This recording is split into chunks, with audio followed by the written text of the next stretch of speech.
Begins again.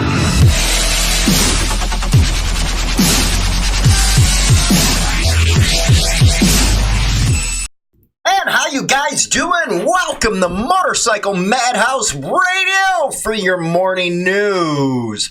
Today we got a bunch of coverage going on. We have some information on George Christie's new project, as well as a report out of the Gangster Report about some wheeling and dealing basically about a story we just covered, but there's more information I'm gathering here. So we are gonna go. Don't forget to subscribe. Don't forget to like.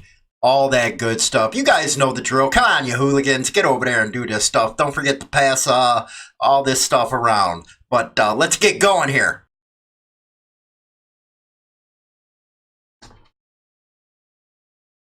Okay, here we go. This is out of EuroWeeklyNews.com. It's by Cathy Elelman. And the title starts out, Hells Angels Drama Due to Shoot in Almeria. I guess it's going overseas. Anyway, a series inspired by Hells Angel is due to start shooting in Almeria later this month, and that is George Christie. For those that do not know, George Christie is out bad from the Hells Angels Motorcycle Club. He was very prominent within the club until his ouster. He actually tried to go after Sonny Barger in a 911 call that was recorded supposedly of Sonny, calling the cops, his wife, some stuff like that, blah, blah, blah. You got to read the book and all that stuff. They'll go into his side. Of course, everybody knows Sonny's side of the things. He basically went after Sonny Barger and tried to get him ousted. But how do you get a legend within the red and white world, ousted? I don't know. But that's just what basically's led to it. And there's been other stories out. But he has written a book. I think a couple books anyway. And that's one thing I never understand is all these out bad guys that go out and write books, okay? You got Christie, you got Fat Man, he went and wrote a book. You got guys out of the Vagos, you got guys out of the Ditos, Mongo, everything, man. They always out bad. They go and make money off of their former club. It's funny. These guys will actually, it's kind of hypocrisy at their best. When they were in these positions or within the club, they will always rail against this kind of stuff, go after people that were supposedly doing this, never handing in their patches, all that good stuff. We know that story. But again, it's hypocritical. And when they're out, they do the exact same thing that they were railing against. That's just me. Almeria, let's see here. Mark the Unforgiven is an adaptation of the novel by the former president of the Hells Angels Ventura in California, George Christie, with elements based on his own life experiences.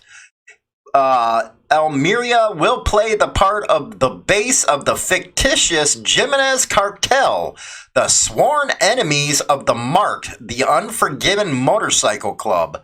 Scenes will be shot in areas of the Cabo de Grada Natural Park and Tibernus. There will also be shoots in the UK and Canada. Now, here we go. If it's based on part of his life experiences, now he's bringing in a cartel type of deal. It's just making the motorcycle club world look really freaking bad, and true colors are really coming out, I think. They pointed out Almeria is dubbed the Hollywood of Spain thanks to the iconic Clint Eastwood spaghetti westerns made in the province and the shoots of more recent major productions such as Game of Thrones. And wow, oh my God, they're going to make this into a major motion picture. I recommend, if you want to watch something, I'd say Dead in 5 Heartbeats. That's just me, though, because that is coming from Sonny. And, he did, even though everybody knows I'm not on that kind of side of the aisle, I have my support elsewhere, but I try to stay down the middle. And when somebody does good, I don't care, which one it is, they did good. But this guy's a legend, and nobody can take that away from him. Just like there was many other late legends like JR out of Sons of Silence, Taco Bowman, Chambers out of the Ditos, all legends that really, you know, brought their respective clubs to the limelight. So, and you know what? They didn't go out writing books about what happened in the club life, because as soon as you get an article that's saying it's based on some of his experiences, no good, no good. Uh, Especially when you have books that go against your so-called brothers, and they know that they're not going to respond to it. That's the funny thing. But, you know, in a couple incidences, people had. The added dramatic backdrop of rugged landscapes, vast unspoiled sandy beaches, impressive fortresses, and year-round sunshine make it a director's dream, they say, an ideal setting to enhance the overall aesthetic and the viewer experience of productions such as marked The Unforgiven. So I guess it's coming out of a book. But my question is, okay, if there's cartels involved and all that stuff, why don't you do it in Mexico? Well, you'll probably have to pay a little kick up to them boys. Or why ain't you doing it in Cali, man? It's a simple question. Hollywood's right there. They got good sets. I don't know. Anyway, a further plus point, he said, for filmmakers is that, oh my God, also has one of the highest tax rate rebate programs for productions in Europe. Again, why not do it in the United States? You know, series producer Pat Andrews revealed that Christie will play one of the lead characters. I guess movie star life, I don't know.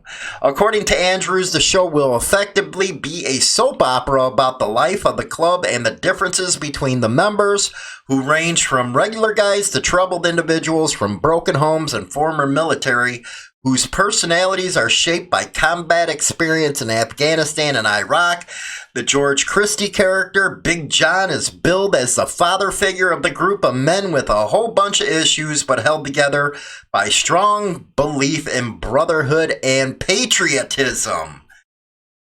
So basically another Sons of Anarchy and Mayans, that's what it looks like. This is the kind of stuff that's going to be representing the motorcycle club community from here on out, is these type of shows where people are going around playing with cartels, they're selling dope and all that good stuff. You know, the good stuff that, you know, really affects motorcycle club profiling right now. But again, we got it out of ex-members of clubs. Some members of the clubs are in these kind of shows. And it's like, you know what, on one hand, you want to say, hey, this is happening to us. But on the other hand, you got people going out to actually portray that stuff in movies and TV shows. Just don't make no sense to me. But hey, that's the way the world rolls. Anyway, we're going to go to our bigger story. We actually covered this in a last session of the news, but this is out of gangsterreport.com. Gangsterreport.com, it gets pretty intense. But it's leading off with saying, wheeling and dealing in Steeltown, Pagans MC pleads out an assault case. This by Scott Burnstein, Bikers and East Coast and featured. And there's the guy that pleaded out. And now I have to say, his attorney said that no, there wasn't no deal, but it got kind of murky going down in the story. But he writes November 13th of 2019, Pittsburgh Pagans Motorcycle Club heavy Brian the Dude Kershkin copped a plea in state court this week, pleading no contest to leading a beatdown. And you know what? That's one of the things that we didn't have in the other story, was he was leading it. A beatdown of a former associate back in the spring in exchange for a shortened prison sentence. The 57-year-old Kershkin, a widely respected club veteran nicknamed for his resemblance to the Jeff Bridges character in the cult classic movie The Big Lebowski, was sentenced to 2 to 8 years behind bars by Washington County Circuit Judge John DeSalle Monday morning. He did 3 years in the can for a federal assault conviction in the 2000s. In April of this year, Kershkin and 9 other pagans brutally assaulted Troy Harris inside the Slavic club in or Lee. I know I got that one mixed up, man. Can't you guys have a town that Chicago guys can freaking pronounce? Anyway, Pennsylvania on orders from Pagan's Brass in Pittsburgh. You know, again, and I addressed that in the last session, was 9 guys on one. You know, don't make it, that don't sound cool, man. That, you know what? That actually looks like a gang type of deal. You know, you're jumping up on somebody, 9 guys to take on one. And then, like I said in the previous, segment, hey, what happened to one-on-one, you know? And it kind of, on the outside, it makes people say, hey, man, what are they, weak? They can't do it one-on-one? I'm just saying, that's what it looks like. According to the July indictment, Kirschkin was tasked with coordinating the beating of Harris for Harris' decision to leave the club and join another. Now, I haven't guessed of what the other club was, but until confirmation's put down, I won't put that club out there. Earlier this month, the man who allegedly sent word to Kirschkin that Harris needed to be tuned up, Michael Montana Behringer, the Pagan's National Sergeant at Arms, was arrested and charged with attempted murder and witness intimidation. Harris suffered brain damage in the attack as part of the Kirschkin's plea deal. Prosecutors agreed to drop the attempted murder counts. Now, that's where I was like, wait a second here. Attempted murder counts for a guilty plea to be dropped? That's a serious charge, man. They can give this dude a lot of freaking time on attempted murder counts, but they were dropped. That's what everybody's got their heads, tilting and going, wait a second, this don't sound right. Don't. Behringer, 59, pleaded to not guilty last week and awaits trial for his prison cell, denied bond by Judge DeSalle. And that's what happens is you never plead out a case. At least when I was going on and stuff, everything from the banger years to the club years, you never pleaded out. You always went to a jury. And pleading out not only, projects weakness on the street, but it also projects that you did something wrong, like ratting on somebody. Let's see here. Prosecutors claim Behringer is the 3rd most powerful Pagans boss in the country, behind only national president Keith Conan the Barbarian Richter of New York and his vice president Hugo Zorro Niebs of the New Jersey. Now, one of the things that, kind of bugged me is when the FBI or something comes out and talks about the Pagans, how they're a white supremacist gang. Well, it just shows you right here that their national vice president, Hugo Niebs, it sounds like he's Latino, so that just kills that argument the FBI has. And it goes on to say Richter got the reins in the club 2 years ago and immediately issued an expansion mandate per court records. And, the only way they would get something like that is informants. Tell the FBI and ATF Richter is gunning for a total Pagans takeover of the East Coast and advocating violence against the Hells Angels, the other prominent biker club in the region, and mass absorption of any smaller clubs they can get their hands on. Now, I just don't see that out of Conan, and here's why. I believe he's smart and he's, a leader that, picks his battles and stuff. And I just don't think that he's going to go out there doing talk where informants can overhear this kind of stuff. I just don't see it. He's going to be particular about who he's telling this stuff to. The feds, the odds are 98% that they do have informants, because the cops always have informants in the clubs. That's why I say for every 3 members in a motorcycle club, there's 1 rat. Always. There's no ifs, ands, or buts about it. For every 3 guys you see, one of them's an informant or a rat. Okay? They're out there trying to work a beef off, because what the cops won't tell you is, you got guys that are out there doing stupid crap. But the club don't know about it. And what happens is these cops, they flip these guys. Next thing you know, they're flipping them to work out a deal, and they're going in there, and a lot of times they're actually making up stuff or trying to influence club members into it. But I don't see this. I really don't think that he's going to be putting out these type of deals saying that, hey, you know, we got to go out there and do this and do that. You know, he served time. I don't think he's a stupid guy to be saying some stuff like that, unless it was picked up from Mike. But again, I'm not a pagan. I'm not in there. I don't support that kind of stuff, but I just don't see it. I really don't. I don't. Then it talks about the rings and the gunning for the HA. Well, you know, the FBI can throw something like that out because this stuff between those two groups has been going on forever. I remember when I talked to Rooster Katana. He's actually in my book, New Age of Biking and Brotherhood. Now, Rooster, man, and it's gonna talk about him in a second here, man. That guy's hardcore, man. We're talking going back to the early '80s when he came through the scene. He was prepped, ready to go. He's a true 1% outlaw. So yeah, I talked to him, and you know, in that interview, you can listen to the interview over on our radio station or on YouTube. We got it there too. I think it's one of the first videos out there, and it's one of the seasonal ones there. And he was open, very honest about his time. But I think that the FBI, ATF, they're just using what happened in the past against these people. And again, like I said, they go out, they get these rogue members, they bust them, turn them, all that kind of stuff. Kershkin and Behringer were lieutenants under Dennis Rooster Katana in the 2000 when Katana was the club's president and ran the Pagans national office out of Pittsburgh.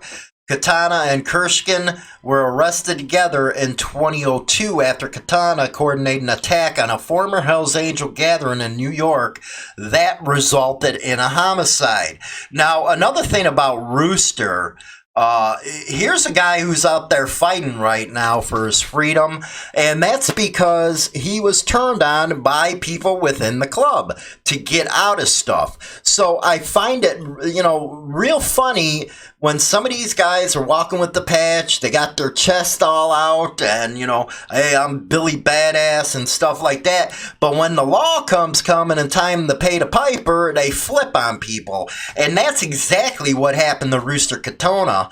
And you know what? I don't blame him one freaking bit. Not one freaking bit with all that lawyer fees, with all the freaking time he lost with his family because somebody ratted. You don't think a guy like that's going to get pissed and do his own freaking thing? It's been his blood since the 80s. He's an old timer. He's an old schooler. But I hear a lot of people talk about him, and that is furthest from the truth. Here's a guy who went in there, did his thing, and then got turned on. It's just, you know, hopefully this ain't the case, but that is the headline from the Gangster Report. Again, it's gangsterreport.com. The story's titled Wheeling and Dealing in Steeltown.